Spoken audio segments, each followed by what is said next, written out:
destrozado! ¿Dónde estará? Dios. ¡Ah! ¡Me ha reventado por dentro! ¡Me ha destrozado! ¡Te vas a arrepentir toda tu vida! Je profite de cette vidéo devenue extrêmement virale sur les réseaux pour aborder 8 points essentiels qui vous aideront à traverser ce type de situation. Vous l'aurez compris, on ne parlera pas de musculation dans cette vidéo, mais de développement personnel, de mindset, qui sont deux thèmes extrêmement importants dans cette chaîne, car j'estime que c'est à travers eux également qu'on deviendra des meilleures versions pour nous et pour tous ceux qui sont autour de nous. On va aller très vite, malheureusement, on est contraint de faire avec le climat. Le point numéro 1. Il faut savoir que ce n'est pas de votre faute. La plupart du temps, les gens ont tendance à se remettre en question dans ce type de situation. Se poser 1001 questions, savoir où est-ce qu'ils ont fauté. Mais je pense que c'est la pire des choses à faire et cela ne contribue qu'à vous enfoncer encore plus. La fidélité ou l'infidélité est un choix de votre partenaire. Vous ne pouvez pas surveiller que ce soit un homme ou une femme à longueur de journée. Vous devez comprendre qu'il y a des espèces animales même qui sont plus fidèles que l'espèce humaine. Je prends notamment l'espèce d'Ilou, capable de faire plusieurs années de fidélité avec un seul partenaire et capable de faire jusqu'à une année entière après le décès de ce partenaire. Donc, vous devez comprendre que si l'espèce animale est capable de faire quelque chose comme cela, pourtant elle est censée réfléchir ou agir avec son instinct, combien de fois l'espèce humaine, censée être l'espèce la plus intelligente des espèces vivantes, pourrait faire le choix d'être fidèle. Donc, commencez déjà par comprendre que ce n'est pas de votre faute et que vous n'avez rien à voir avec ça et que c'est juste un choix de votre partenaire. Et peu importe ce que vous aurez fait, la personne aurait quand même choisi de faire ce qu'elle a fait. Le point numéro 2, un point extrêmement important.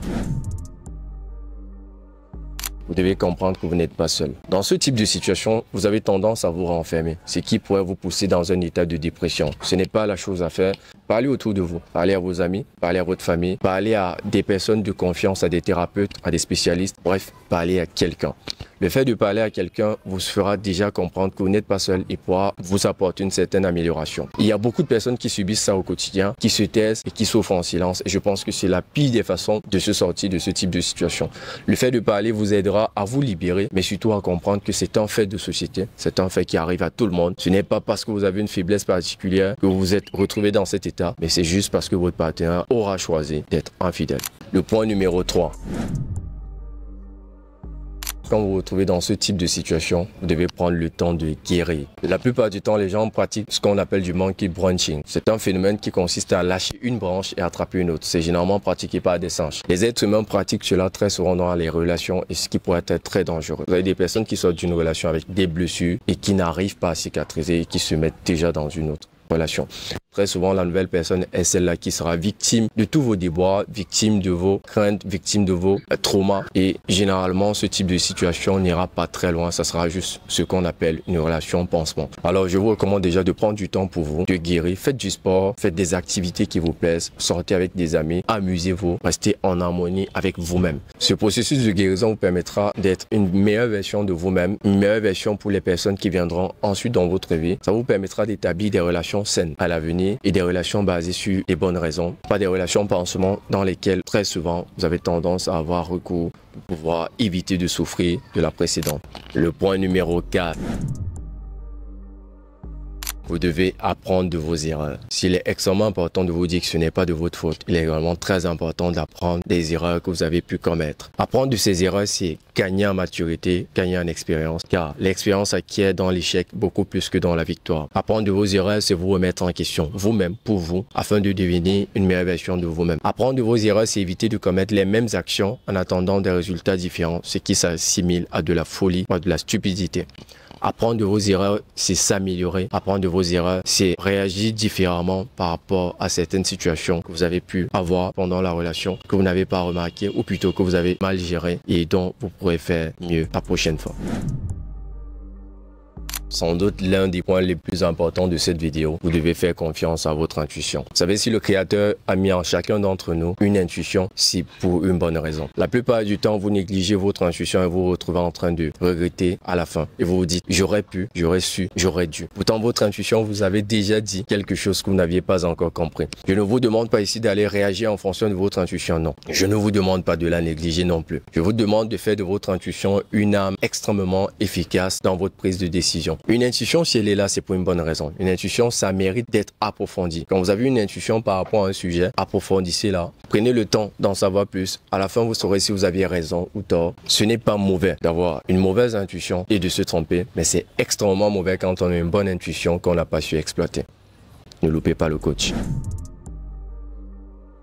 Vous devez éviter de vous comparer aux autres. Vous savez, si la personne a fait un choix par rapport à un autre, ça n'a absolument rien à voir avec le fait que l'un soit mauvais ou que l'autre soit meilleur. Non. Vous savez, vous devez éviter de vous comparer aux autres et ceci s'applique dans tous les domaines de la vie, mais surtout dans ce type de situation. Vous devez comprendre que vous avez vos points positifs, vous avez également vos points négatifs. Les autres ont leurs points positifs, mais également leurs points négatifs. Il y a des personnes qui souhaitent avoir tout ce que vous avez comme points positifs et même vos points négatifs dans leur vie. Il y a d'autres personnes qui n'en veulent pas. La vie, c'est une question de choix. Dans la vie, nous avons tous le choix par rapport à ce que nous voulons. Vous-même qui regardez cette vidéo, ne prenez pas tout. Vous ne mangez pas tout. Vous ne sortez pas avec toutes les femmes ou avec tous les hommes.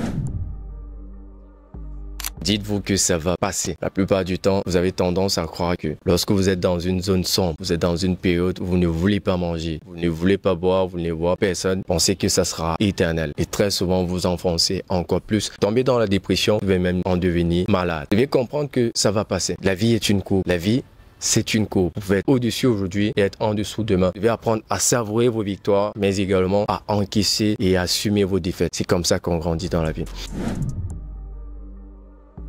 Et le dernier point dans cette vidéo, le plus important, mais le plus négligé également, vous devez vous pardonner à vous-même. Avant de pardonner aux autres, il faut comprendre que la personne que vous remettrez très souvent en question, c'est vous. Pourtant, la personne que vous essaierez de pardonner sera votre partenaire. Vous oublierez qu'il faut vous pardonner à vous-même d'abord avant de pardonner à toute autre personne. Je sais que vous allez vous reconnaître dans ce que je vais dire. Parfois, vous commettez une action et avec du temps, elle vous revient en esprit, vous dites « Ah, j'aurais pu mieux faire ». Et pourtant, l'action est passée depuis et peut-être qu'il n'y a aucun incident négatif chez vous. Mais peut-être parfois, vous avez une certaine honte par rapport à ce que vous avez fait et elle revient encore plus tard dans votre vie. Vous devez apprendre à comprendre que vous n'êtes pas parfait, tout comme les autres. Vous pouvez pardonner aux autres si vous voulez. Pardonner ne veut pas dire oublier. Vous pouvez pardonner et avancer. Vous devez pardonner aux autres également. Pardonner aux autres, c'est une façon pour vous de retirer et de décharger toute cette énergie négative, toutes ces émotions pour pouvoir faire entrer de nouvelles, plus positives, plus importantes, plus intéressantes pour vous et ainsi avancer et progresser dans votre vie. Vous devez vous pardonner, vous devez pardonner à votre entourage, pardonner à ceux qui vous ont fait du mal. Et ceci sera nettement meilleur pour votre bien-être, pour votre estime de soi et pour votre développement personnel. La team, nous sommes arrivés au terme de cette vidéo. J'espère qu'elle vous aura plu. J'espère que vous pourrez la partager massivement afin de sauver plus d'un. YouTube nous dit que vous êtes de plus en plus nombreux à regarder nos vidéos, mais vous n'êtes toujours pas abonnés. Faites-le, ça ne vous coûte rien du tout et pourtant ça nous aide beaucoup.